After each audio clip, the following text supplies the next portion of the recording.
Hello YouTube, this is Morgan, Airspeed Prime here in my next YouTube video.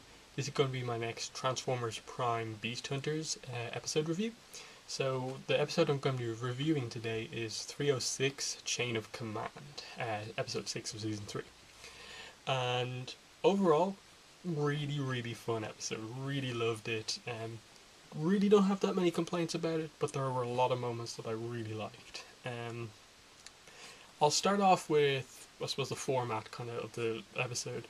I loved that it took place kind of at the same time as last week's episode was taking place. So while that was going on with like Smokescreen, Bumblebee, Optimus, this is where Magnus went to.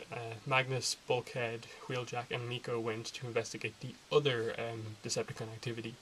And I loved that because it just allowed for a big focus on maybe some of the not quite so main characters like Optimus and Smokescreen at the moment, so that was fun. And this really allowed, I suppose, to get a lot of Magnus development, a lot of Wheeljack development, and also bring Miko into the forefront a bit more, with Bulkhead also a member of the Wreckers and her involvement with the Wreckers too. So the biggest thing on that side of the story was I loved the character dynamic between those four characters. Because Ultra Magnus basically changed everything because he was leading this group. Rightfully so, because Optimus considers him the best leader of the three of them. Like, otherwise, who would be the leader among Bulkhead or Wheeljack? That's the question. So, Magnus being in charge is not what's at fault. But Wheeljack, because of the history with the Wreckers, which was another great thing in this episode, finding out that Wheeljack basically deserted the Wreckers because Magnus was put in charge of them. Bulkhead had left before that, kind of, I suppose, in a more friendly manner. Not that he didn't desert, he left because he felt that Optimus's fight was the better one. So that was what really was throughout the whole episode, because Magnus did not respect basically what he can. Wheeljack did not respect Magnus leading what he considered to be basically the Wreckers. In his opinion, he wanted to just do things his way, the Wrecker way. Bulkhead was there, Miko was there, he's fine with them being Wreckers, but Magnus just kind of ruins the whole thing for him. And I like that got kept up throughout the whole episode. And especially by the end of the episode, when like Wheeljack does the kind of almost expected thing and leaving again, continuing to be the kind of lone wolf that he is when things aren't going his way. So that I like that they continued that and left it open for more character development, left it open for him to come back again, and didn't just do the thing of Wheeljack suddenly coming to respect Ultra Magnus. It happened with Optimus in season 2, where he actually came to respect Optimus and actually respect him now. But that's not going to happen so easily with Magnus, and I love that. Then you had like Bulkhead basically playing the middleman between Ultra Magnus and Wheeljack, in that he respects the chain of command, but he's also like Wheeljack's best friend. So you had him constantly defending Wheeljack's kind of not conforming to the chain of command, but also trying to calm Magnus trying to calm Magnus down around that, while also kind of trying to keep Wheeljack kind of focused on things. And so Bulkhead played an interesting role in this episode as well, not just because like he was there with Miko, but like actively played a role, even though the Wheeljack Magnus thing was more at the forefront. So that was cool. Loved the continuation of Miko basically being considered a wrecker, in that this is kind of the other side of Magnus in this episode. He just saw her as a liability throughout this episode, Miko, while Wheeljack knows she can handle herself. Bulkhead is very protective of her, but knows she can pretty much handle herself. So then Miko adding a lot to the episode as well. So absolutely love the character the dynamic basically between the four of them, and that's just what made it so fun. Every little one of their interactions, whether it be like any four of the characters speaking to any of the others, it worked for me. And just throughout the whole episode, made it so fun. Constant development. So obviously, getting more into I suppose the story. Obviously, they found the relic, and this is where Predaking comes back into things. And they didn't need to go super in depth about like how he was like freed. It's just that the sun came up eventually and powered him up and allowed him to escape. He returns to the Decepticon ship, and then he appears basically as the big villain, I suppose, for the Wreckers to face. That was a really interesting, I suppose, enemy for them to face, in that it allowed for the Wreckers to really show how good they were together as a team, and also add more to the dynamic between the characters, in that you had Wheeljack trying to go it alone and basically getting them spotted by the Decepticons, and then that forcing everyone else to get into the fight. And this is where, like, I suppose one of the favourite parts of the episode came into play, where, you know, Miko and Wheeljack, I suppose, are very similar characters. Obviously, one's a Transformer, one's a human, but at their base level, they're quite similar characters, I suppose. But the difference is that Miko does respect the chain of command. She wants to prove herself to Magnus because she knows he doesn't respect her. And she does that. Like, when he gives her the mission to, go to my ship, contact, get reinforcements, she's like, yes, sir, and goes kind of climbing up the side of that mountain as the rest of them are left to fight. And mentioning fight animation was amazing in this episode. Really loved it. Magnus with the Forge of Solus hammer, Solus Prime hammer, was pretty amazing. That slow motion shot of him kind of like jumping off the cliff and slamming a Viacon was fantastic, as well as the others fighting as well. And then I suppose the kind of funny moment of the Wheeljack's grenades for once not working and backfiring on him, that was a funny moment as well. And really then I suppose the other side of the episode was Starscream just never doing anything right. It was funny, and I think it worked in this episode. I don't think it kind of ruined Starscream as a character. He's always been that kind of character, and especially now with Shockwave in play, he's the character who is always going to try so hard to kind of please Megatron, try so hard to make himself out to be better, that it just backfires on him. And that's what happens here. Throughout this whole episode, it's pretty much all about that.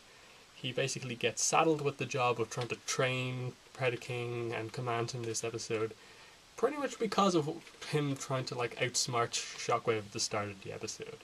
And that leads to some funny moments of him training Predaking, in that, Predaking, clearly as a kind of animal, can see that Starscream, unlike Megatron and Shockwave, is completely and Megatron and Shockwave is completely afraid of him, and can like sense that in like that he can dominate Starscream really easily, and that happens. So that's where the Apex armor comes into play, and that allowed for a lot of interesting stuff in the episode. So Shockwave, keep mixing up all the S names here. Starscream was really funny in this episode, and then when they eventually get into play and Miko finds that Starscream's down the Apex armor with some of his armada, you led to the other moment where he kind of lets his pride, his wanting to get higher up in the Decepticon ranks, that sort of thing, get in the way, where they're like, you're using that so you won't get hurt, aren't you? And he's like, no, I just happened to be wearing it. And he's just like, I'm going to go for a stretch, and he takes it off. And in the end, that's what like loses them this battle. So that was an interesting moment for Starscream. That's what he constantly does wrong. And so then that leads to the moment where we see Miko really become useful. And what was most interesting of all, I suppose, was the fact that even when before she got the armor, she was actually like dodging Starscream's attacks. She like was doing these like combat rolls. She was jumping out of the way, swinging up onto the ship, and then went for the armor. And when she got the armor, I think they did it really cleverly, in that they didn't instantly just have the moment where she just suddenly starts beating up everyone.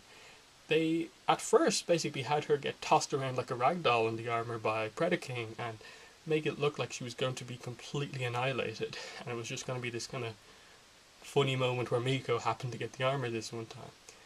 But then, Starscream, in his overconfidence, comes over, leaves himself open, and that's when Miko goes to town. And this was, I just watched this whole fight scene with Miko with the biggest grin on my face because it was just such a fun moment to see Miko just absolutely doing what she's basically wanted to do since episode 1. She's wanted to just go out there and attack the Decepticons, and with the armor she has the ability to do that, and it worked so well for me. Um, um, I will say that maybe it was a bit unrealistic that she could just instantly be this amazing fighter. At the start of the fight, they definitely showed that she was kind of stumbling around a bit. Her moves were a bit all over the place. She was losing her balance after hitting people, that sort of thing, and then she got used to it after a while. But still, her doing stuff like that, crazy monkey flip at the end, wrestling moves and stuff like that to Viacons, I think maybe was just a bit much. I can get behind the idea that maybe they're more willing to use the humans in battle now, once they're trained or something like that, and maybe they'll give the Apex armor to Miko permanently and like make her useful in the field. But I kind of would have liked the idea of them maybe training her a bit to do this, and just have her be very kind of uncoordinated in the armor this episode. But I kind of get the idea of how they did it here, in that with the armor on, she's not really at much risk of hurting herself, so she can try a lot of things. So her doing like these front flip, back flips, drop kicks, that sort of thing, work. That she just kind of went and tried to pull them off. I can get behind that. So that was kind of really one of my only flaws with the episode, and like, how is Miko that skilled? But other than that, it was really a really overall good episode. Obviously, in terms of the plot, what happens is Predaking obviously finds the Predacon bone, which I believe was an eye, and brings it back to base, and then obviously with him gone, that allows Miko to win the fight basically. And there was this the end moment I think is really good of this episode, where basically the three wreckers Autobots go up the cliff, see Miko absolutely destroying all the Decepticons, and Magnus finally gets some respect for her. She's just like, maybe you weren't quite wrong. And it was a little moment where you felt a little bit of connection between Ultra Magnus and Wheeljack, but Wheeljack just cannot get past the fact that Ultra Magnus is a stickler for the rules. You know, let the rust set in is what he was saying throughout the whole episode. He just can't stay here under the command of this guy, because it's just, that's not his style. He can't handle that style. And he leaves again, and breaking up the band. That's always been what Miko's kind of called, like herself and Bulkhead and Wheeljack as a group, breaking up the band because he just can't handle Ultra Magnus.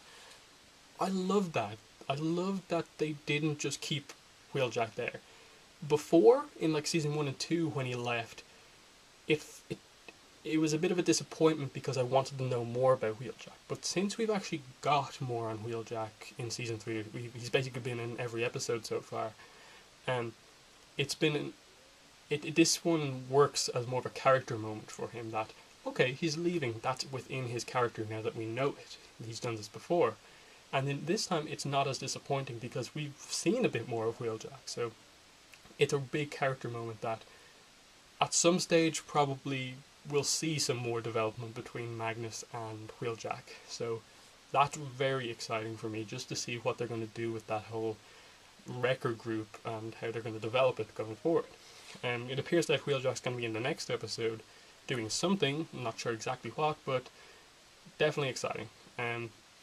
Yes, this episode was another fetch quest, but because the characterization was so good, I kind of just put that out of my mind. So little, I suppose, of the focus was actually on the fetch quest, in that really it played the C plot of the episode. It just like, I almost forgot that they were searching for something until Predaking saw the little eyeball thing. So yeah. I hope it doesn't go on too long, I suppose. That's my big kind of concern right now about the series, season 3 Beast Hunters, is that I hope they don't spend too long in terms of episodes going forward. getting loads of these things. I hope they can maybe do, I think maybe 1, 2, maybe 3 more.